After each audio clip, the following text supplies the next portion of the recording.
Welcome to LookAhead Radio with Tom Arms and Lockwood Phillips.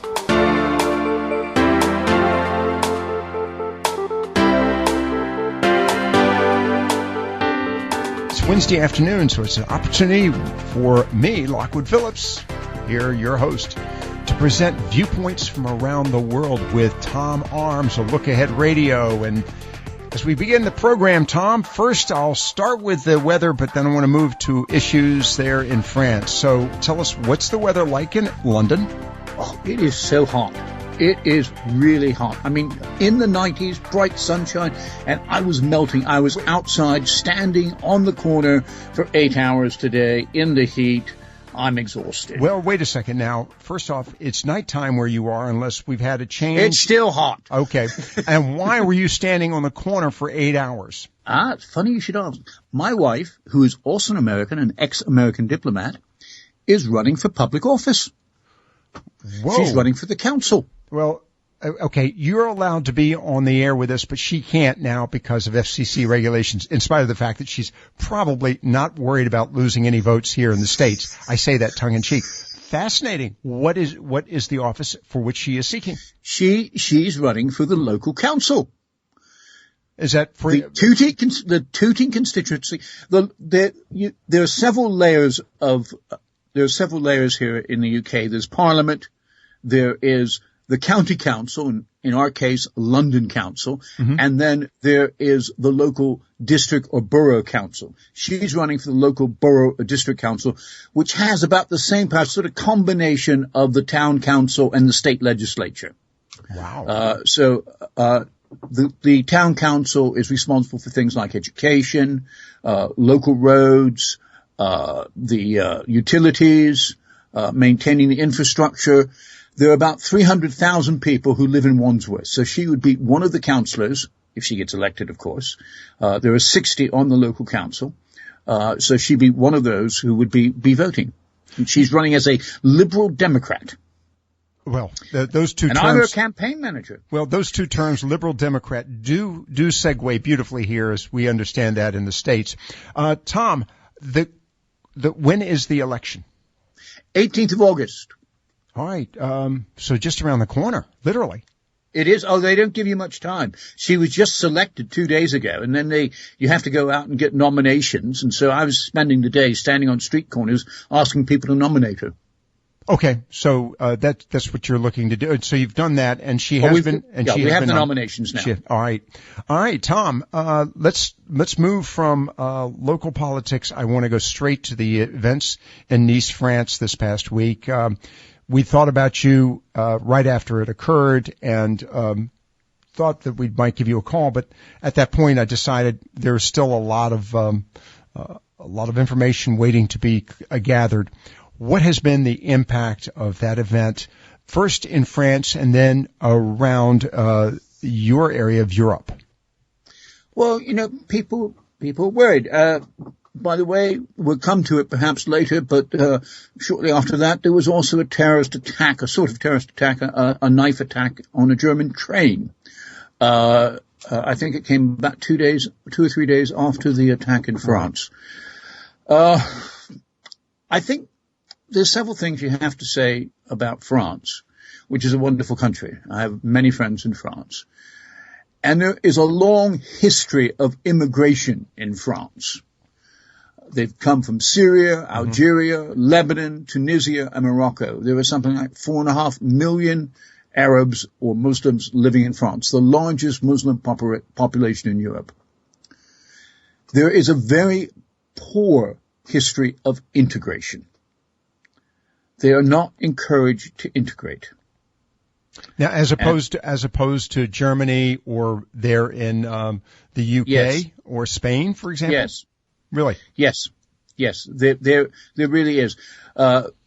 France is very proud of its secular traditions, right, which stem from the French Revolution. Mm-hmm. And they have extended these secular traditions to Islam as well. So that, for instance, they had banned the wearing of the hijab, which is a headscarf, or the burqa. Right.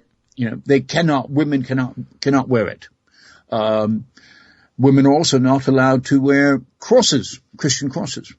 They're certainly not allowed to wear hijabs. That's all right. But, it's interesting. You mentioned the crosses, but we don't hear of rebellion associated with that, or is that something that the media just doesn't cover?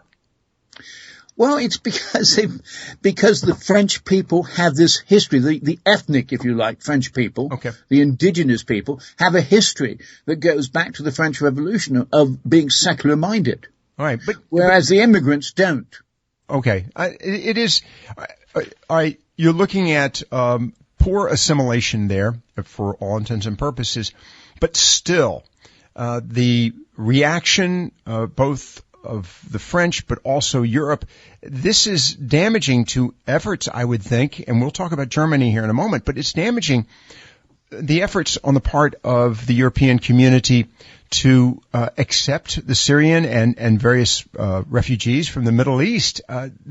Is this heightening the divide, if you will, politically? It is. It definitely is. And it's grist to the mill for people like Marine Le Pen, who's just standing up on platforms now and saying over and over again, I told you so, I told you so, I told you so. And what about with Brexit? Because that has been one of the concerns with the decision by the UK to leave the EU, is it not? Yes, immigration is a major concern. And I have to say that the number of racist attacks in Britain since the Brexit vote have increased 400%.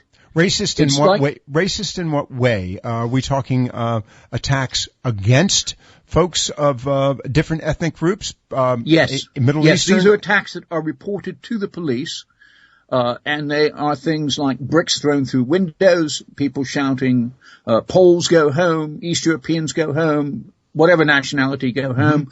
One woman had her veil torn off her face by someone. Things like that. They have increased 400% since the Brexit vote. It's like there were these closet racists, and they've been unleashed. But wait. Is it because of Brexit, or is it because of the recent events, particularly there in France?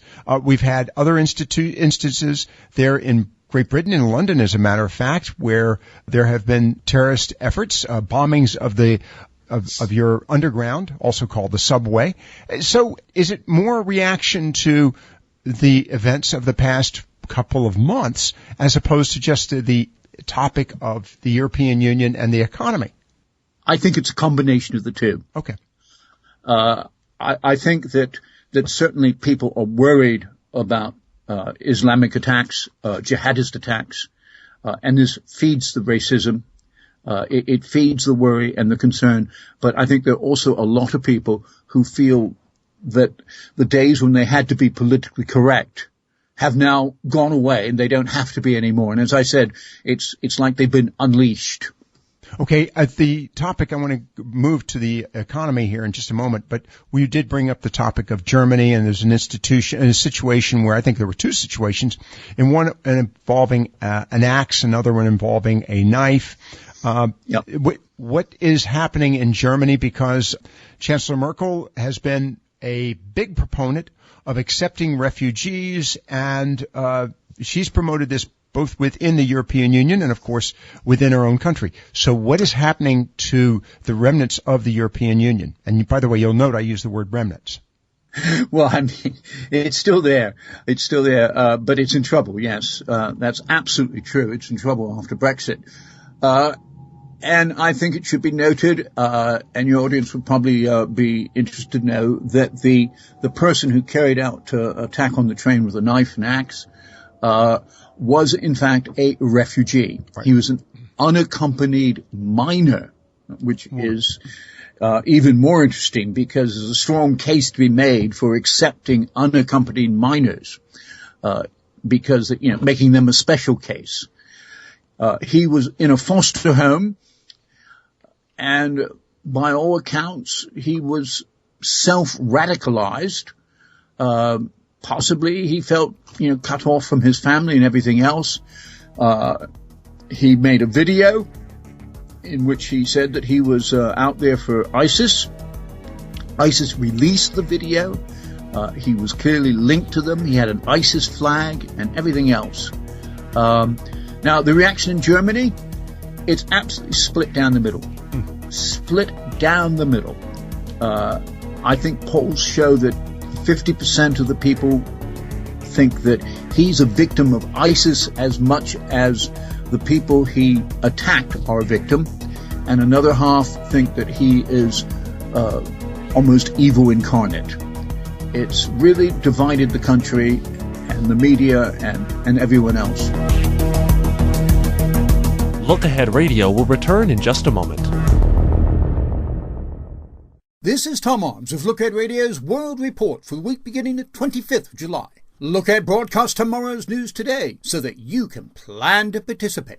This week is the official crowning of Hillary Clinton as the Democrats' official nominee for the White House. The convention starts on Monday in Philadelphia and will include speeches by husband Bill and President Obama before Hillary mounts the podium on Wednesday. While Democrats are hooping it up in the city of brotherly love, 20 leaders from the Arab League plus the Syrian opposition will meet in Mauritania to discuss mounting problems with terrorism and the Syrian civil war. In Brussels, the foreign ministers from East European countries partnered with but not yet part of the European Union will meet with their EU counterparts to discuss eastward EU expansion in the wake of Brexit. Meanwhile, Nigel Farage, one of the key figures behind Britain's withdrawal from Europe, is planning a tour of Europe to urge other EU members to hold referendums and leave the European community. There are 2 State of the Union messages in the world this week. On Monday it is the turn of the newly elected Filipino President Rodrigo Duterte, and on Saturday Morocco's King Mohammed VI goes on television. In Peru on Thursday, Pablo Kuczynski is being sworn in as president. On Thursday, 20 convicted drug dealers will be released from prison by order of President Obama, who has ruled that their life sentences were too harsh. And finally, a story with a real buzz. On Wednesday, it is time for Ontario's Bee Beard Competition, when the world's beekeepers gather to see who can attract the most bees to their face and form a beard from the swarm. Let's hope that this tale doesn't have a sting in it. And that was next week's news today, so that you can plan to participate in the world around you. Stay tuned after this message for the expanded Look Ahead World Analysis. This is Tom Arms of LookAhead Radio's expanded world analysis for the week beginning the 25th of July. LookAhead broadcasts tomorrow's news today so that you can plan to participate. By next Wednesday, the Democratic Party will have officially acclaimed Hillary Clinton as their nominee for the presidency of the United States. 4,765 delegates from all 50 states will gather in the Wells Fargo Center in Philadelphia to confirm the former First Lady who wants to be the First Lady President. Preceding her on the platform will be husband Bill, President Obama, Vice President Joe Biden, Michelle Obama, and former rival, Bernie Sanders. Civil wars in Syria, Somalia, Yemen, and Libya, a fragile democracy in Tunisia, aging leadership in Algeria, low oil prices, the rising threat of jihadism, and the danger of a fallout from the attempted Turkish coup. These are all issues which will be on the agenda when the Arab heads of government meet for a summit in Mauritania next week. Conspicuous by his absence will be Syria's President Assad, whose place will be taken by representatives from the Syrian rebels. The South China Sea and a beefed-up police force are expected to be the 2 major themes of Philippines' new strongman President Rodrigo Duterte when he gives his first State of the Union address on Monday. It will also be a big day for Peru's Pablo Kuczynski on Thursday when he is sworn in as his country's new president. The Oxford-educated economist and former finance minister has promised to overhaul Peru's police and judiciary and lower taxes. Morocco's King Mohammed VI also goes in front of the television cameras next week for another annual State of the Union address. The king has established a reputation as an Arab monarch who has faced down extremists to maintain a prosperous economy and a liberal and reforming government. Once a year, the foreign ministers of 6 East European countries who want to be members of the European Union meet with their EU counterparts in Brussels. This year's talks on Monday and Tuesday will be overshadowed by Britain's Brexit vote, which has cast doubt on the wisdom of expanding the European Union too far and too fast. In the United States, President Obama on Thursday will use his presidential pardon to release 20 convicted drug dealers from prison. All the men were serving life sentences, which according to the White House were outdated and unduly harsh. President Obama has now commuted more prison sentences than the past 6 presidents combined, but at the same time he has pardoned only 70 people, the fewest of any president since President Garfield in the 1880s. And that was next week's News Today, so that you can plan to participate in the world around you. Stay tuned for World Viewpoints with myself and Lockwood Phillips. Welcome back to Look Ahead Radio. Here is Lockwood Phillips. Let's talk about what's happening in the European Union, and we'll take a break because I then want to move to the events in Turkey. What has been the fallout now? We've had, almost a month since the decision of the UK to leave the European Union. The economy, and I see a note here, you've got the IMF, the International Monetary Fund, downgrading world growth projections. This is a big political issue in Europe and among all the countries. So what is the continuing fallout, Tom? Well, we're not going to have any firm statistics on how it's affected it. Because the economies until October. Let me interrupt. Well, until October, but I saw also that Theresa May, your new prime minister, has announced that it will be, I think, 2018 or 2019 before the UK leaves the European Union. Is that correct? Oh, yes. Well, it takes 2 years to negotiate. Okay. She has said recently is that we will not invoke, or she will not invoke, Article 50 until early 2017. Okay. So probably January or February. And then once that Article 50 is invoked, negotiations can start in earnest, and it will take at least 2 years to actually withdraw from Europe, to disentangle them ourselves. So with that as a backdrop, why is the IMF downgrading the world growth projections so quickly? Well, already certain things are being taken out. I mean, for instance, some scientists were recently complaining that various grants which they were expecting to get from the European community to help research here in the UK didn't come through. Now, the reason they don't come through is because the projects would be taking longer than 2 years to come to fruition. So why should they give the grants if they're going to have to stop funding the projects in 2 years' time or 3 years' time or something like that? And so they've got to think ahead in these things. That's the reason. The downgrading, the IMF had been rather bullish about world growth.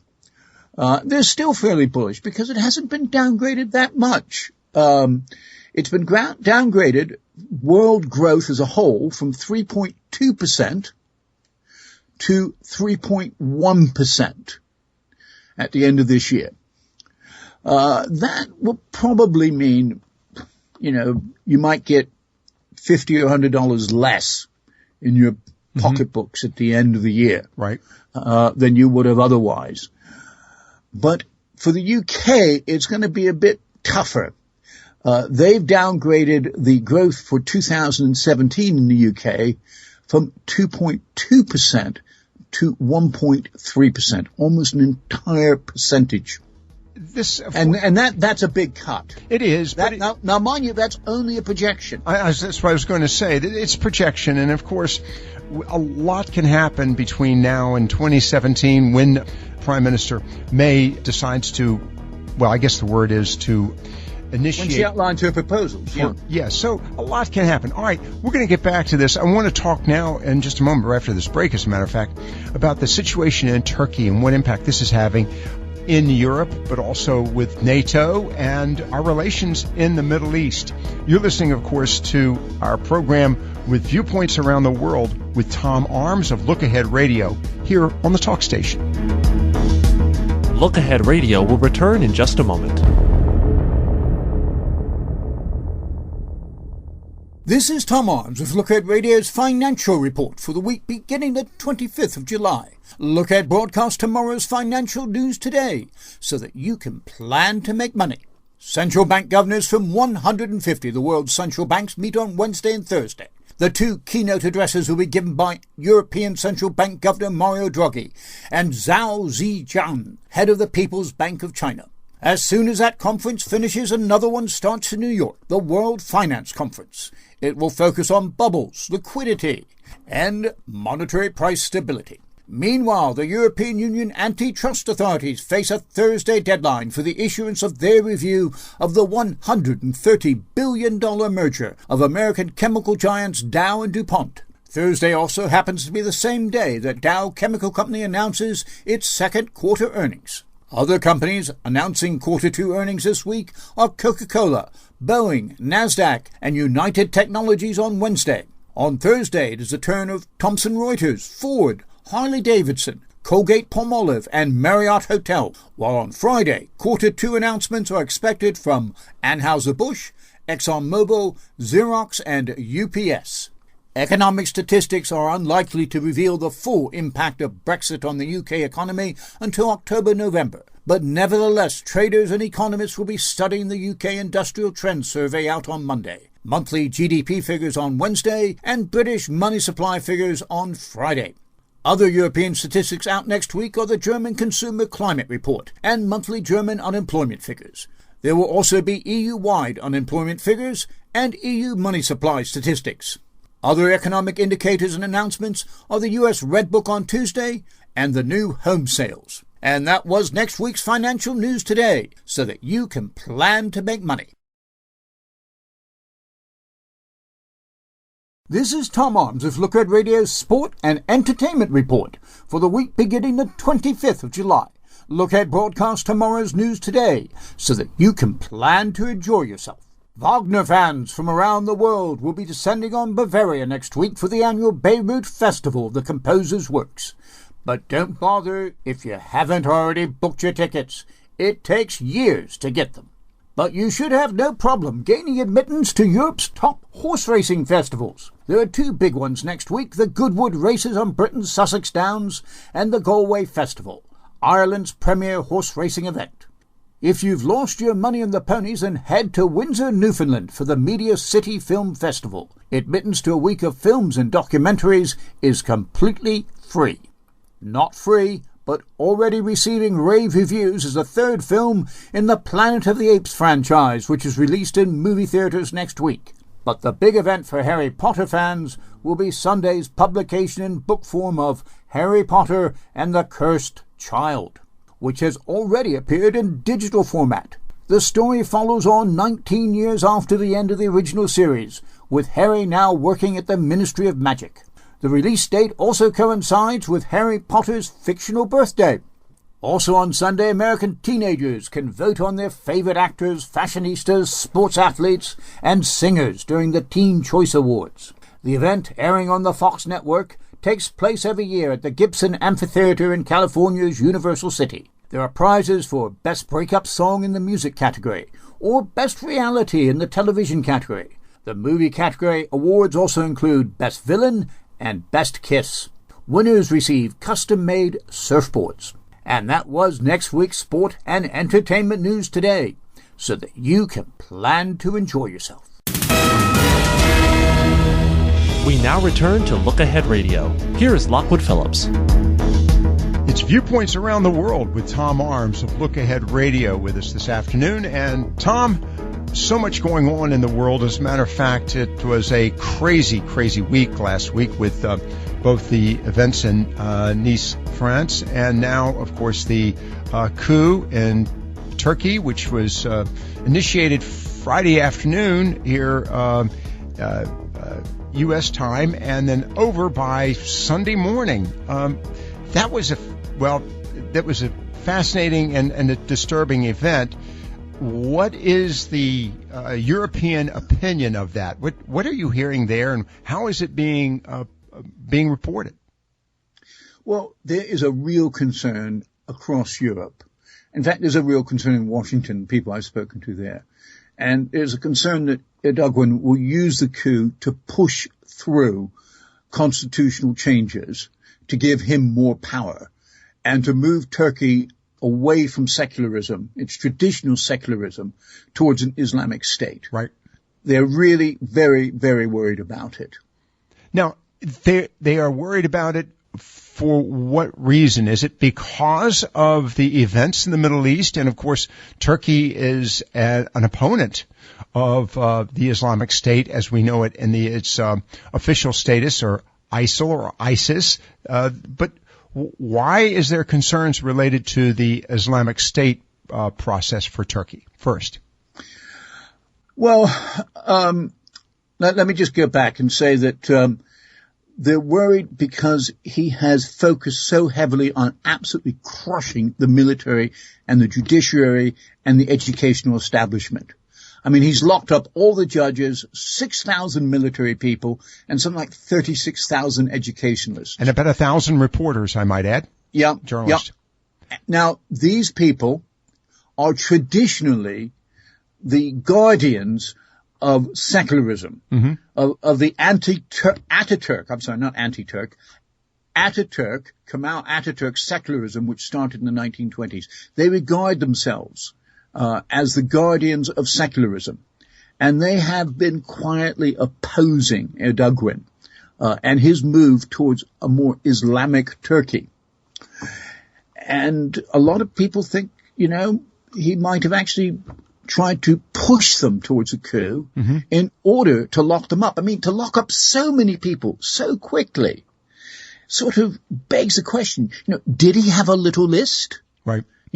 Was he standing there and he had this thing, he's saying to himself, I have a little list, I have a little list. But here's the problem, Tom, and again, Tom Arms of LookAhead Radio with us this afternoon. I have a hard time pronouncing his name. Erdogan. Has wanted to be a member of the European Union. He is a member, Turkey is a member of NATO. There are some concerns here. The European Union has been very adverse to accepting Turkey as part of the Union. He doesn't gain much, it strikes me, by further strengthening his power, his dictatorial power, and in the process, which has been one of the great concerns with the European Union, what's the future? Because Turkey is really, if you will, standing in the divide between the Middle East and Europe. It is. It's actually, Erdogan doesn't seem to be so keen on joining the European Union anymore. He seems to be moving away from that. He recently actually said, maybe we should have, after Brexit, he said, maybe we should have our own referendum on whether or not to join the EU. All right, this begs the question, what about the relationship with Russia? He's had a poor relationship in recent months, but it's starting to move back to a better relationship. Of course, he downed that Russian plane. As a result, they banned any travel from Russia, and so their tourist industry took a nosedive. But just a few weeks ago, he apologized for banning or shooting down the Russian plane, and Putin responded by saying, okay, anyone who wants to go to Turkey on holiday can do so, and they're immediately flooded out with Russian tourists. The reason why did he do this? He's also improved relations with Israel, was because he's fighting on too many fronts, and he needed to close down some of those fronts. So he's improved relations with Israel, and he's improved relations with Russia. His relations with Europe are lousy. His relations with the Kurds are lousy, and obviously his relations with the military and judiciary are just non-existent. And then, of course, you have the issue of NATO, and of course, there are nuclear weapons that they are stockpiling for NATO and the U.S. government. Look Ahead Radio will return in just a moment.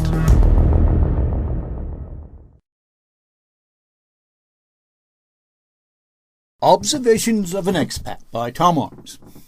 So much of diplomacy is common sense. You make a promise, you keep it. That is a simple and easily understandable rule of life. You break the promise, and you suffer the consequences. On April 4th, 1949, the United States, Canada, and 10 European states signed the North Atlantic Treaty. Over the years, the alliance the treaty created has collected another 16 members. The central plank of NATO is a promise called Article 5. It reads, the parties agree that an armed attack against one or more of them in Europe or North America shall be considered an attack against them all, and consequently they agree that, if such an armed attack occurs, each of them will assist the party or parties so attacked by taking such action as is deemed necessary, including the use of armed force, to restore and maintain the security of the North Atlantic area. This is a simple musketeers, one for all and all for one pledge. It could not be more clear than if it had been written by Alexandre Dumas himself. It is no lawyer's dream of obscure ifs, ands, and buts, and its simple clarity is one of the reasons that NATO has been one of the bedrock cornerstones of world peace for 67 years. Donald Trump is preparing to chip away at that cornerstone with a bulldozer.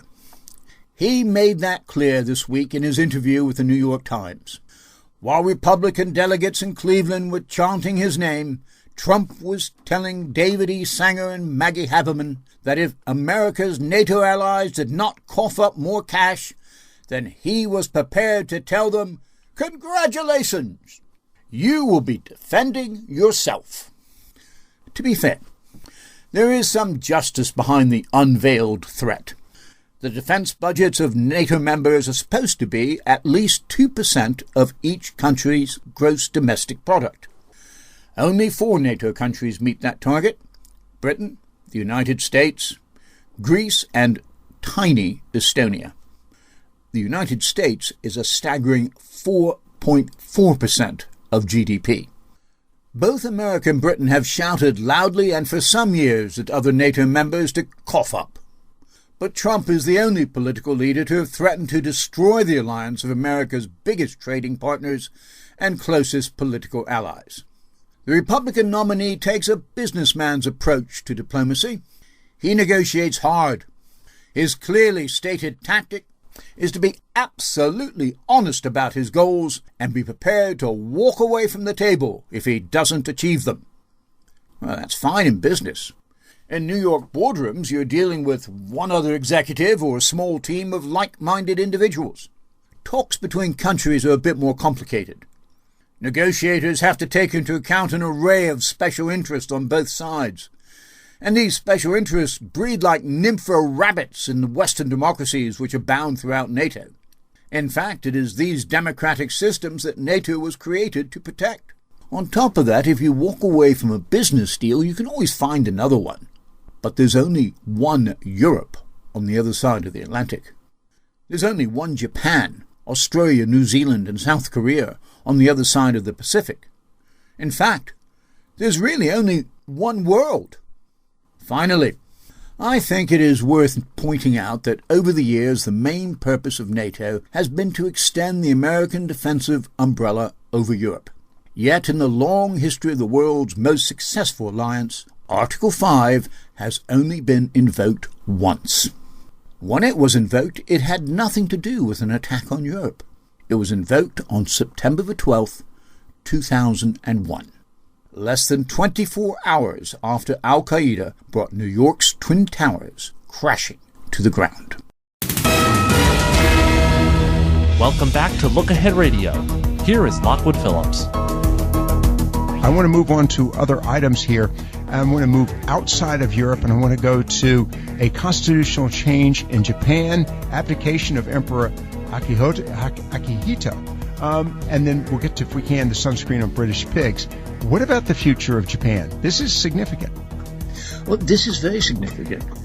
Now, you have to go back a little bit, go back to even before the start of World War II, when, of course, Japan was a major military power, and it was, attacking China and committed all sorts of atrocities in China, which they've never really apologized for. Right. And the same in Korea. They locked up thousands of women and forced them into prostitution, called them comfort women. So, and now, as a result of World War II, the U.S. effectively rewrote the Japanese constitution so that it said they could not wage war. They were banned from waging war.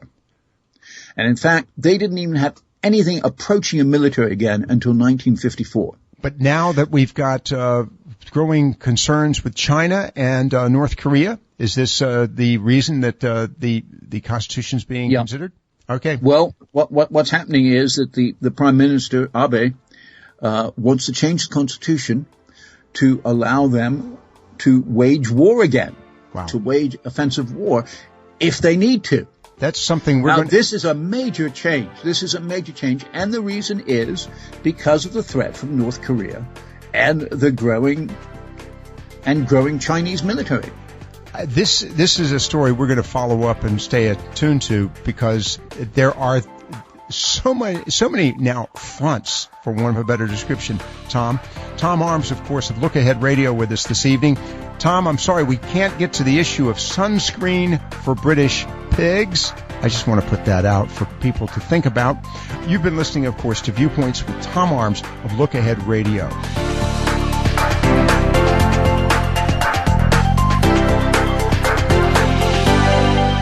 Look Ahead Radio is a production of the Talk Station.